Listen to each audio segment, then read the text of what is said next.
En Chile, el trasplante de órganos es un tema del cual siempre tenemos algo que aprender. A continuación, donación de órganos, derribando mitos. Buenas tardes. Primero que todo, agradecer a la organización de la Fiesta de la Ciencia por invitarnos nuevamente a participar de esta quinta versión de gran evento científico y además regional, que se preocupa todos los años de generar esta gran instancia donde todos podemos aprender sobre ciencia y tecnología. Bueno, hoy nos convoca la temática de donación de órganos, en la cual esperamos aclarar muchas dudas que tiene la población en general, derribar algunos mitos en torno a este tema, y al final de la presentación nos pueden hacer preguntas que vamos a intentar explicar de la forma más clara posible.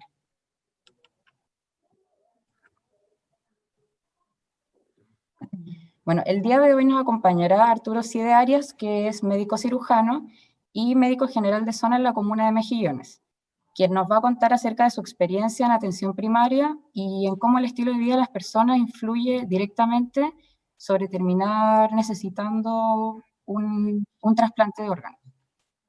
Como todos los años, también está presente Pedro Rivera León, quien es secretario y uno de los principales ejecutores y fundador de Corporación Marta. ¿Y quién les habla? Camila Guerrero, directora de Corporación Marta. Nuestra misión principal es impulsar una cultura social de apoyo a la donación. Vale decir, nuestro objetivo es que cada vez más personas entiendan sobre el tema y puedan tomar una decisión estando informados.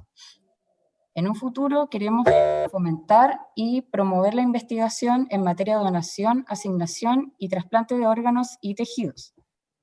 También queremos crear conciencia, que es lo principal, en la comunidad acerca de la importancia de este tema, que es la donación de órganos, como por ejemplo dando este tipo de charlas y participando en ferias científicas.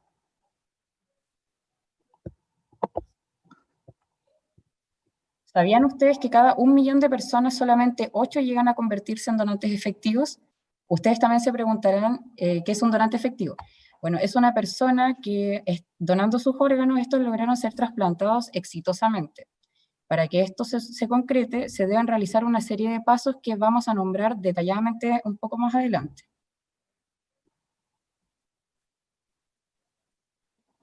En este cuadro comparativo podemos ver cómo desde el 2013 a la fecha las donaciones han ido en aumento mayoritariamente, pero con una baja muy notoria a la fecha en el 2020, siendo los trasplantes de riñón los que más se realizan.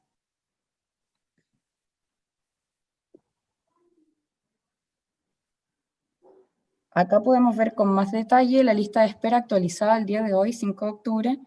En primer lugar tenemos al riñón con 2.130 personas en lista de espera. En segundo lugar tenemos al hígado con 150 personas.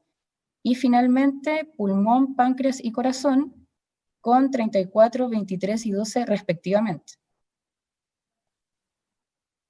Pero estos no son los únicos órganos que se pueden donar. Tenemos 2 categorías. La primera categoría es sobre órganos que podemos donar en vida, y esto lo realiza una persona que al donar un órgano o parte de él, puede hacerlo sin que esto interfiera con su salud y su estilo de vida. En Chile, este tipo de donación está permitida solamente en mayores de 18 años cuando el receptor del órgano es algún familiar directo o si es cónyuge o que viva con la persona, que sean convivientes. A contar del año 2017 se aprobó la donación cruzada, que implica que una pareja donante-receptor, según los criterios que expuse anteriormente, no sean compatibles. Entonces, esta pareja va a poder ingresar a un listado nacional de parejas donante-receptor que no son compatibles, y estos datos se van a cruzar y se van a analizar opciones de compatibilidades cruzadas entre distintas parejas que se inscriban en esta lista. También existe la posibilidad de que cualquier persona pueda donar, obviamente si su salud se lo permite, un órgano de manera anónima y altruista al listado nacional de receptores. Los órganos que podemos donar en vida actualmente en Chile son riñones, hígado. En tejidos tenemos huesos, nos referimos específicamente a cabeza femoral, membrana amniótica que se extrae de la placenta y sangre. Queremos enfatizar en este último tejido, ya que durante la pandemia ha bajado considerablemente el número de donantes de sangre en Antofagasta. Bueno, en realidad en todo el mundo, pero queremos hacer un llamado a que sigan donando sangre. Nosotros conversamos con el Banco de Sangre del Hospital Regional y nos cuentan que la entrada al banco de sangre está totalmente separada de la entrada por urgencias respiratorias y que además solamente se están recibiendo personas que asistan con una hora previamente tomada para justamente evitar aglomeraciones. Y ahora, considerando un poco lo que estábamos hablando antes, de que el riñón y el hígado son como de las principales necesidades que tiene la gente que está esperando un trasplante de órganos, igual es importante dar como un punto de vista de por qué las personas llegan a requerir un trasplante de riñón o un trasplante de hígado, que son los órganos que uno puede donar en vida. Y eso y a raíz de eso uno puede entregar ciertas estrategias de cómo prevenir que alguien pueda llegar hasta ese nivel. Por ejemplo, empezando por el riñón, cuando una persona requiere un trasplante renal, y esto es cuando él sufre de una enfermedad renal crónica, o sea, el riñón está tan deteriorado en sus funciones que pierde toda la capacidad de regular las funciones para las que que él debe cumplir, por ejemplo, como sería eliminar toxinas del organismo, regular el medio interno del organismo y secretar ciertas hormonas que son súper importantes para que el cuerpo pueda cumplir su función. Eh, Ahora, ¿por qué las personas llegan a esta etapa de falla renal? Muchas veces como consecuencia de la diabetes mal controlada, de la hipertensión, y después hay causas más raras que son como enfermedades genéticas o congénitas.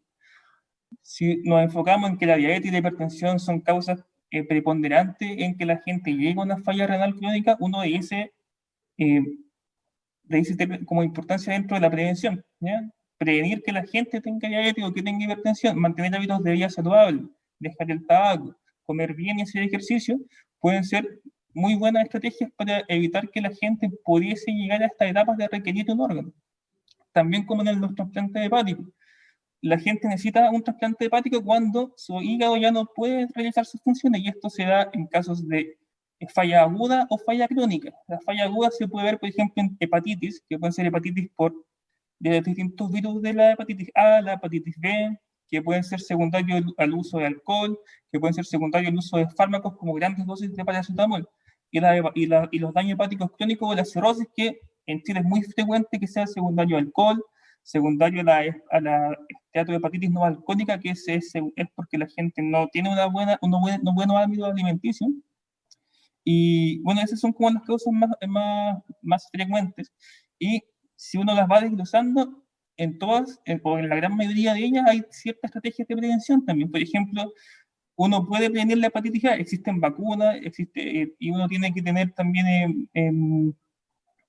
medidas de higiene en la alimentación. Para la hepatitis B también existen vacunas y todo lo que es la prevención de enfermedades de transmisión sexual, que también sería bueno para la hepatitis C. Eh, Prevención del consumo desmesurado de alcohol, que en Chile es una causa muy frecuente de daño hepático, y tenemos mucha población que está en riesgo de tener un consumo inapropiado de alcohol, sobre todo en la población joven. Y bueno, también está la cosa tóxico-farmacológica, donde es importante hacer bien que ningún paciente debiese automedicarse solo, solamente con alguna indicación médica. ¿Ya? Entonces, es importante dar esas recomendaciones a la gente para explicar por qué las personas llegan a requerir un trasplante de órganos y, bueno, poder ayudarla a que no, a que sigan con medidas de vida más saludables para que no vayan a requerir esto en algún momento. ¿No? Ahora también están los órganos que se pueden donar cuando la persona fallece, que también están los riñones, el hígado, los pulmones, el corazón, el páncreas, intestino, rostro, manos desde el 2014 y las córneas, ¿ya? Es importante decir que el fallecimiento tiene que ser por causa neurológica. No es como la causa cardiovascular, que es la típica muerte que uno se imagina cuando falla el corazón, por algún infarto, por ejemplo, sino que acá tiene que haber un problema en el cerebro, que el cerebro pierda todas sus facultades, y eso es casi solamente un 2% de todas las muertes, y esto se da después de algún traumatismo encefalocraniano, de algún accidente vascular, de alguna infección del sistema nervioso central como las meningitis, o de algún tumor primario del sistema nervioso que no tenga metástasis en el resto del cuerpo. siempre esta muerte encefálica tiene que ser constatada por lo menos por 2 médicos, uno de los cuales tiene que ser neurólogo o neurocirujano, y no tienen que ser parte del equipo que hace el trasplante en sí. ¿Ya? ¿Cómo hacen el diagnóstico? Bueno, hay distintos métodos clínicos o de laboratorio. No vamos a hacer mucho hincapié en eso, pero es para explicar más o menos que estos donadores tienen que ser pacientes con fallas, con muerte encefálica. ¿Ya? Y bueno, un comentario también dentro de alguno de estos órganos, por ejemplo, quienes necesitan un trasplante cardíaco son los pacientes que tienen una falla cardíaca avanzada, o sea, que el corazón está tan malo que la sangre que bombea no alcanza para cumplir las funciones del resto del cuerpo. ¿Ya? Causas de esto puede ser hipertensión, puede ser secundario infarto, miocardiopatía o arritmia, o algunas arritmias. ¿Ya? Importante hincapié en que el infarto es una causa de esta, y el infarto se puede prevenir como comiendo bien, haciendo ejercicio, manteniendo una vida saludable y dejando el tabaco. ¿Ya? El pulmón también. ¿Cuándo se necesita un pulmón? Cuando el pulmón ya no se la puede. Muchas veces eso se da en pacientes que tienen fibrosis pulmonar, que en verdad es como algo más congénito, pero hay pacientes que tienen EPOC, que es el enfisema de los pulmones, que se da porque la gente fuma mucho. Hay otra causa que podemos evitar. ¿Ya? Eso más que nada les quería comentar. ¿Ya?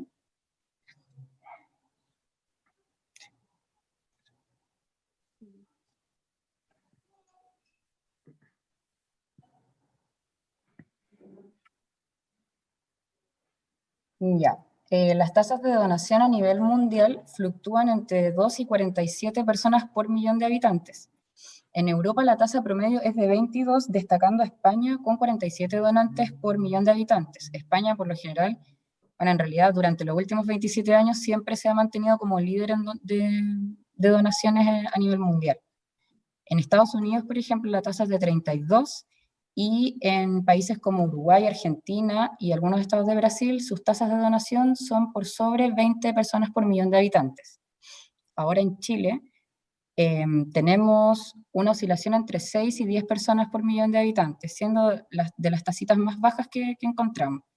Además, esto se ve agravado por la necesidad de los órganos, que en realidad ha aumentado en las últimas décadas, debido a que hay mejores resultados a corto y largo plazo con indicaciones de trasplante en patologías nuevas y más complejas.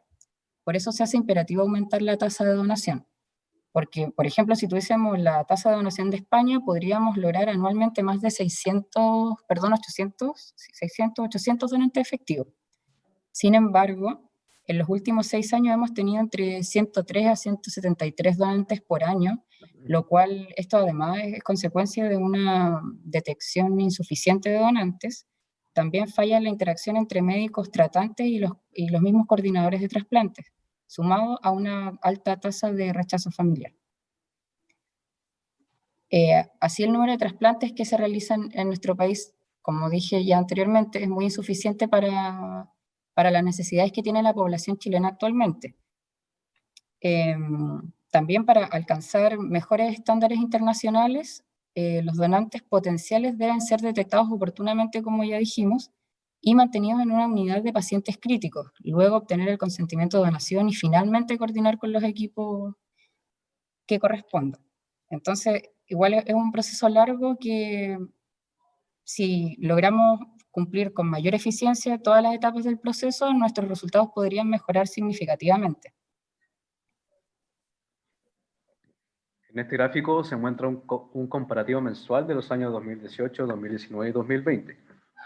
Podemos ver que desde el año 2018 hemos tenido alzas en materia de donaciones. Esto también a raíz de las múltiples campañas de donación que hemos visto en los últimos años y gracias a que la gente oportunamente está informándose más que antes. Además, claramente, de la evolución tanto quirúrgica como en las etapas de procuración de cada centro hospitalario. Pero ¿en dónde nos vamos a centrar es realmente este año? Porque claramente se ve una baja de donaciones desde el mes de marzo, justamente donde inicia el confinamiento producto de la pandemia.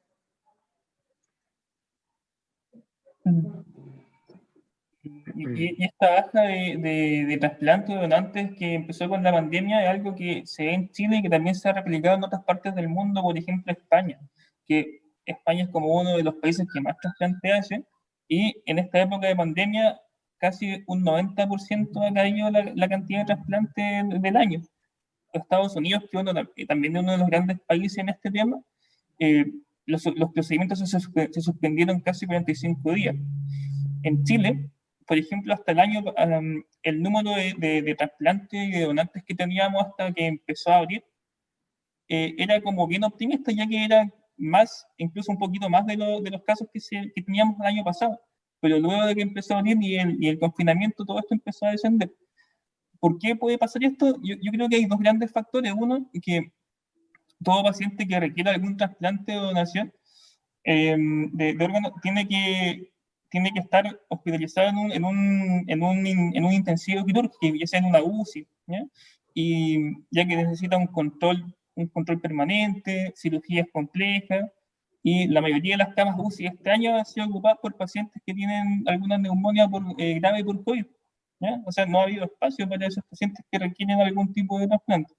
Lo otro que también es como importante es que uno considere el tiempo de isquemia del órgano, que es el tiempo que dura el órgano desde que sale del cuerpo y que puede durar sin un flujo sanguíneo, que muchas veces es mucho menor de lo que se demora el test del COVID en estar listo, ya que todos los trasplantes tienen que ser COVID negativo.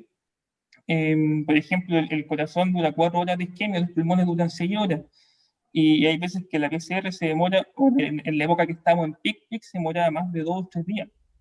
¿Ya? Básicamente esas son como causas que uno puede interpretar de por qué está disminuida los trasplantes de la pandemia. Y también por la baja disponibilidad de los bancos de sangre, ¿ya? Porque la gente igual le da miedo ir a donar sangre por el miedo a contagiarse dentro del hospital.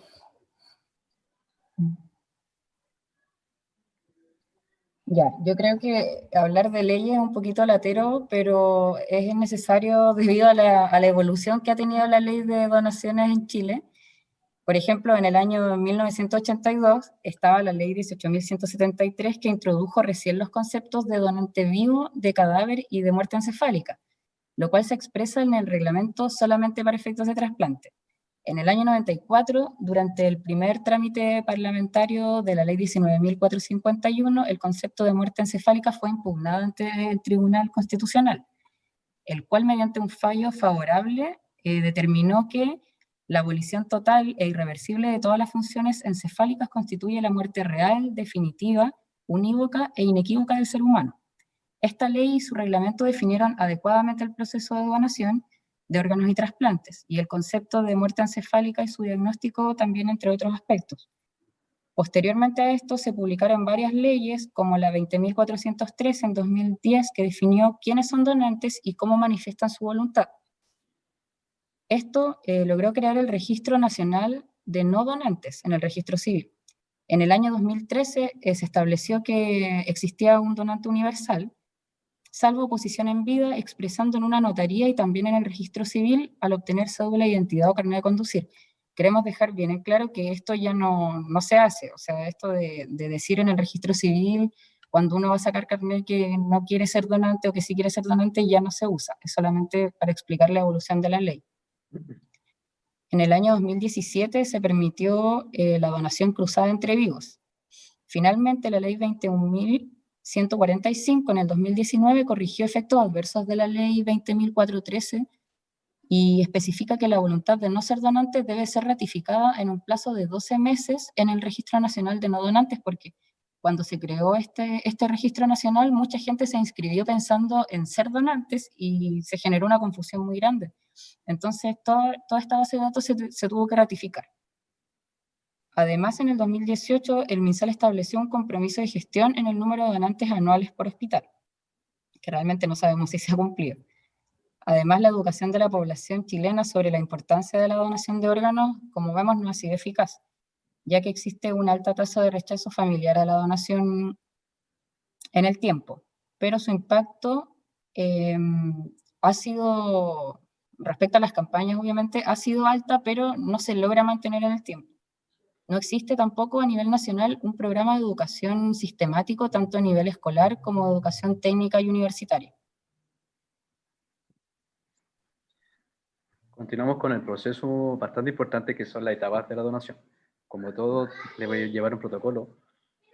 Y tanto en hospitales como en las clínicas, los equipos de salud que trabajan para cuidar a los pacientes y sus familias, al detectar un caso que cumple con los criterios de posible donante, dan aviso a la Coordinación Local de Procuramiento.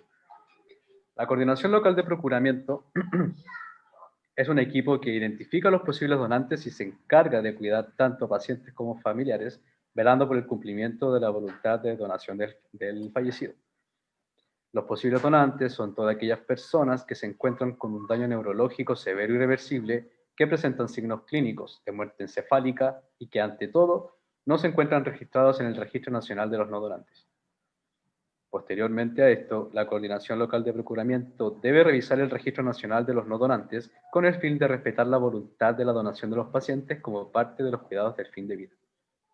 En el caso que si la persona aparece como no donante, el proceso se detiene automáticamente. Lo anterior, debido a que la persona en vida realizó el trámite notarial correspondiente. Pero en el caso que la persona no aparece inscrita en el listado, se presumirá que su voluntad es donar órganos y tejidos. En este sentido, la familia deberá respetar el derecho a la donación.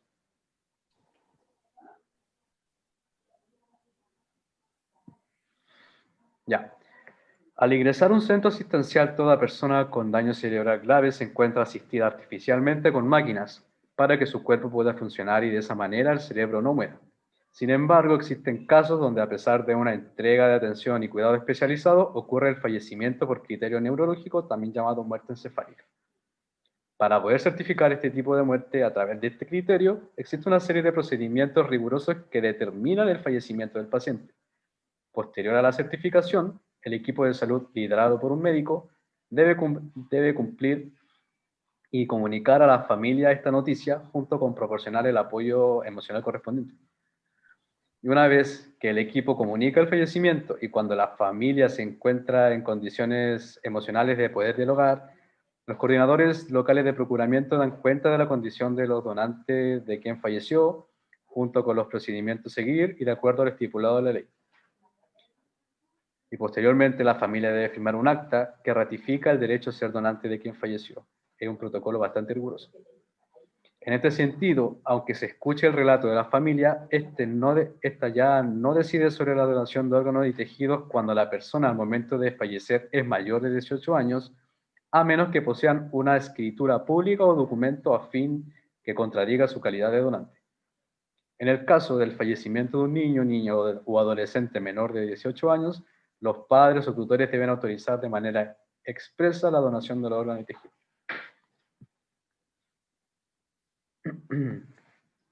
Cumplido el paso anterior, se le alerta a la coordinación central perteneciente a la Coordinación Nacional de Donación, Procurantes y Trasplantes del Ministerio de Salud.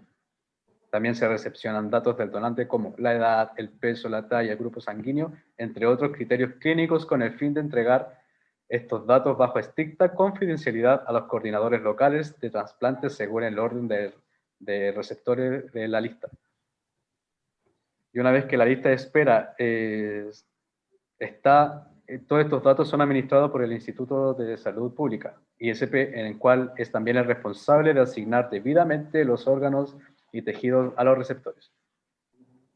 Una vez definidos los receptores de los órganos, los coordinadores locales del trasplante informan a cada paciente que será trasplantado posteriormente a esta crucial llamada y, sin importar la hora, estos deben trasladarse al centro de trasplante y preparar para la cirugía. Puedo ser yo posiblemente un receptor el más próximo y que sea biológicamente y fenotípicamente acorde a lo que necesito, y pueden ser las 4 de la mañana, 5 de la mañana, y me tengo que preparar inmediatamente para la operación. En esta etapa, los equipos de cirujanos se trasladan vía aéreo terrestre al hospital o clínica donde se encuentra el donante. Allí se extraen los órganos y los tejidos. Los órganos se trasladan en condiciones especiales de conservación y preservación hacia los centros de trasplante donde se encuentran los receptores. Por otra parte, los tejidos son trasladados al Banco Nacional de Tejidos para ser procesados, almacenados y luego distribuidos a los establecimientos de la salud. Ya en los centros de trasplante, los pacientes que reciban órganos son preparados e ingresados al pabellón para iniciar los procesos quirúrgicos. Post-trasplante, una vez realizada con éxito la implantación del órgano o el tejido, las personas trasplantadas deben enfocarse en cumplir con las indicaciones del equipo de salud para su cuidado. Y posterior a la donación de órganos y los tejidos, las familias de los donantes se ven enfrentadas a una difícil tarea que es vivir del duelo a partir de la pérdida de su familiar. Y ante esto, y en el plazo de un mes, las coordinaciones locales de procuramiento realizan un llamado de seguimiento para poder constatar cómo se encuentra el paciente. Y por su parte, la coordinadora nacional envía una carta a un correo electrónico para agradecer el respeto por el derecho de donar.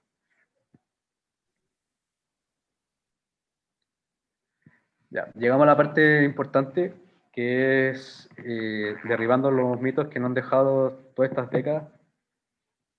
Y a veces los mitos y las ideas equivocadas sobre la donación de órganos pueden hacer que la persona se inscriba como no donante. Y es por aquello que nosotros queremos educar a la comunidad.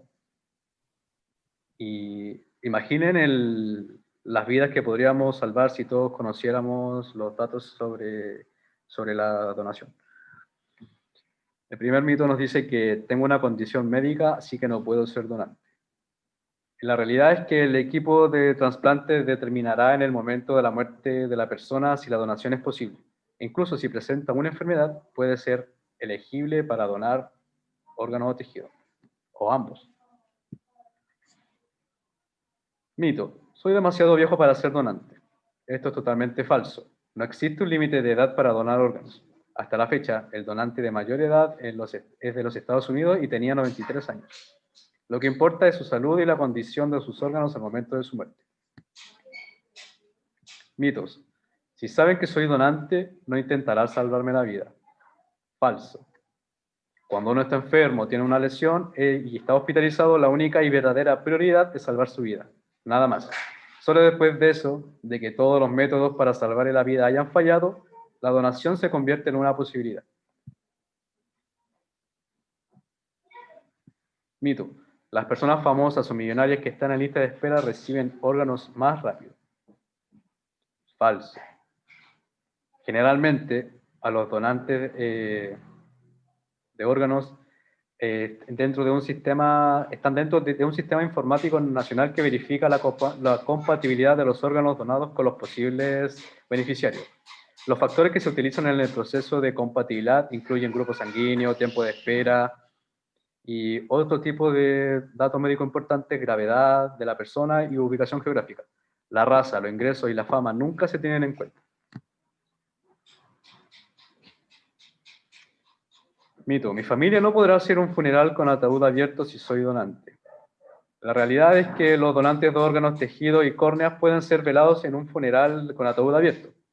Durante todo el proceso de donación, el cuerpo recibe un tratamiento de cuidado, respeto y dignidad.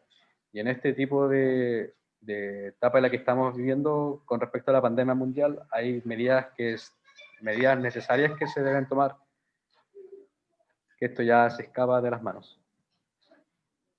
Mito: mi familia tendrá que pagar por la donación. La realidad es que la ley prohíbe y sanciona la comercialización con pena de cárcel a aquellas personas que intenten realizar comercialización de los órganos y tejidos.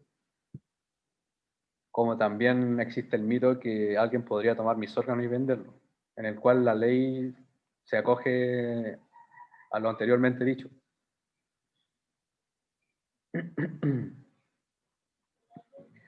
Y mediante esto, como Corporación Marta y en conjunto con el doctor Arturo Siede, agradecemos a la Fiesta de la Ciencia por una vez más invitarnos y también por darnos un espacio para poder educar a la comunidad mediante la prevención y la promoción. Y ahora ustedes pueden ayudar a romper esos mitos sobre la donación de órganos y ayudar a salvar vidas, conociendo y compartiendo estos datos. Muchas gracias. Quisiéramos proceder si hay alguna pregunta.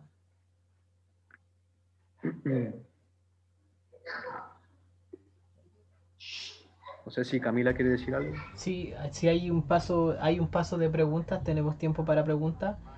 Podemos, de manera orgánica tenemos 15 segundos de retraso, así que demos un poco tiempo para las personas vayan escribiendo en la caja de comentarios.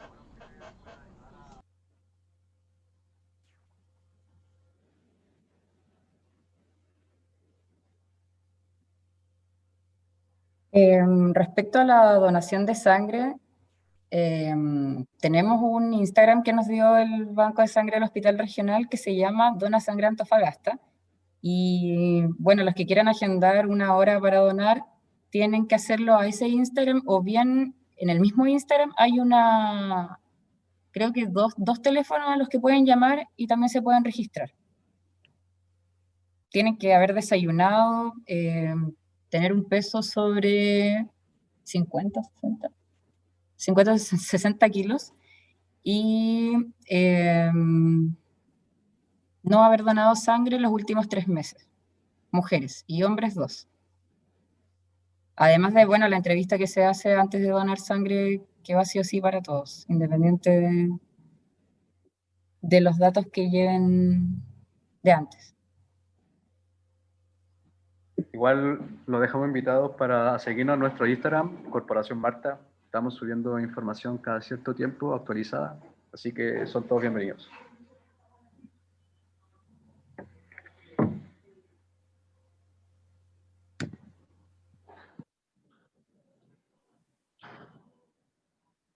Tengo una felicitación de Solange Cecilia Morales. Dice que interesante el tema, muy didáctica la presentación. Felicitaciones al equipo. Muchas Además, gracias. me mandan una consulta que quizás la habían comentado cuando dieron el tema de los mitos, pero dice, ¿a qué atribuyen la baja donación de órganos en el país? ¿Alguien con tatuajes puede donar sangre? Bueno, como dijimos en un comienzo, la baja de donantes últimamente se debe básicamente a la pandemia y a todos los criterios que mencionó Arturo sobre las camas UCI que están completas, el tiempo de espera debido a la PCR que tiene que hacerse si es en un paciente, debido a que la cirugía es de alta complejidad y genera una inmunodepresión compleja. Respecto a la otra pregunta sobre si las personas que tienen tatuajes pueden donar sangre, sí, efectivamente sí se puede. Eso es uno de los mitos que existe actualmente, y pasado un tiempo sí la gente puede donar sangre con tatuaje. De hecho, en el Instagram del Banco de Sangre del Hospital Regional siempre suben fotos de gente con tatuaje precisamente donando sangre. Ya, Camila. Juaco Sosa dice, ¿cada cuánto se puede donar? Sangre se puede donar en los hombres cada 2 meses y mujeres cada 3 meses. Perfecto. Liliana Baeza igual nos dice que excelente exposición y muchas gracias. Algunas personas que están conectadas, las gracias por la excelente exposición que nos entregaron.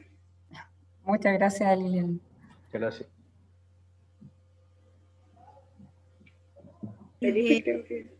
No, siguen llegando igual. Liliana Baez Araya, tema interesante, felicitaciones y agradecimientos de varias personas. Creo que ese agradecimiento tiene que ver con que justamente muchas veces este tema lo desconocemos un poco y nos falta educarnos. Así que de verdad estamos muy contentos de que hayan participado, porque es un tema sensible. La donación de órganos es un tema sensible, es un tema que aún estamos muy atrás en comparación con otros países, y si bien es cierto, es algo que, como les digo, o sea, es sensible, creo que es importante tener más información para, llegado el momento, tomar buenas decisiones y de acuerdo a la información que manejamos. Así que estamos muy contentos de que hayan participado. Si no hay más preguntas, más felicitaciones, que a lo mejor van a seguir llegando.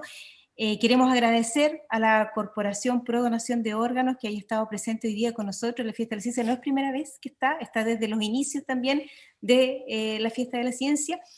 Y agradecer, por supuesto, al doctor Arturo Siede, que yo creo que mucha de la información nos llega para poder educarnos un poquito más en este tema. Así que muchísimas gracias, de verdad muy agradecidos por la presencia de ustedes. Gracias, Camila. Gracias, Pedro. Gracias a ustedes también. Hasta luego.